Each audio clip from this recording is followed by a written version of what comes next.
தம்பி எந்த ஊர் தம்பி? ஆத்தூர் வண்டினா. சாத்தூரா? ஆத்தூர் சேலம். எங்க போகுது? எம்டிஆர் இன்னைக்கு லோடு இறக்கிட்டு உள்ள இறக்கிச்சு நீ அடுத்து கூப்பிடுவாங்க லோடு ஏற்றுறதுக்கு. இப்போ இந்த மாதிரி எல்லாம் இடது பக்கம் நிப்பாட்டுறீங்க இல்லையா, பின்னாடி சோப்பு ஸ்டிக்கர் இல்லாம இருக்கு. லோடு வண்டியில எல்லாம் இதுல இருக்கணும், சரக்கு ஏற்றிட்டு போறதுல இருக்கணும்ல. ஏன் இல்லாம இருக்கு? வண்டி இப்பதான் எடுத்து 1 மாசம் ஆகுது. 1 மாசம் வருதா? 1 மாசம் ஆச்சுன்னு ஒட்ட வேண்டாமா? பெப்சி எப்போ வருது? நடுவில் 2 மாசத்துல யாரும் அடிச்சா காப்பீடு எல்லாம் கிடைக்காது. தெரியாது தம்பி, விதிகளை மீறினீங்கன்னு வச்சுக்கோங்க, ஒரு வழி பாதையில போற எல்லா பக்கம் போறீங்க, காப்பீடு கிடைக்காது. ஒட்டிக்குவாங்க, போய் முழுசா ஒட்டிக்குவாங்கன்னு ஏற்கனவே அங்கங்க வெளிட்டு வச்சிருக்கீங்க. பார்த்து பத்திரமா போங்க. நிறைய வண்டியில இப்படி கையாட்டுற மாதிரி இருக்காதா?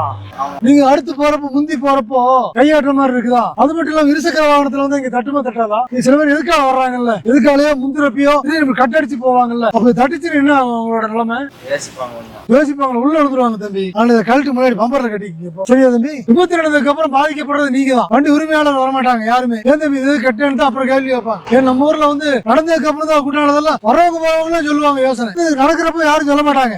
இங்க கட்டிக்கங்க, அந்த பக்கம் எடுத்து கட்டிக்கங்க, யாருக்கும் தொந்தரவு இல்ல பாருங்க. இதுல கையாட்ட மாதிரி வேற இருக்கும். அப்புறம் கண்ணில் அடிச்சாலும் இது கண் திஷ்டி கட்டாலும் முன்னாடி கட்டிக்குவாங்க. கொஞ்சம் பாதுகாப்பா போங்க இரவு நேரங்கள்ல எல்லாம். இது பக்கவாட்டுல எதுக்கு வச்சிருக்காங்கன்னு தெரியுமா தம்பி? எதுக்கு வச்சிருக்காங்கன்னு தெரியுமா? எதுக்கு வச்சிருக்காங்க? வண்டி கிண்டி உள்ள. எந்த வண்டி?